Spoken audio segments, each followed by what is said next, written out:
তো আমার রান্না হয়ে গেল পেঁপে দিয়ে শিং মাছের ঝোল।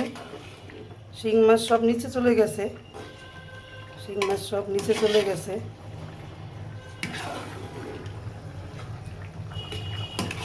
শিং মাছ সব নিচে চলে গেছে। তো আজকের মতো আমার রান্না শেষ। পেঁপে দিয়ে শিং মাছের ঝোল রান্না করলাম, আর পটল ভাজি। আজকে রান্না করলাম পটল ভাজি আর পেঁপে দিয়ে শিং মাছ। পেঁপে দিয়ে শিং মাছ কার কার পছন্দ কমেন্ট করে জানাবেন।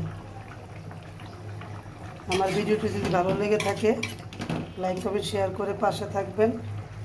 সবাই ভালো থাকবেন, আমার জন্য দোয়া করবেন।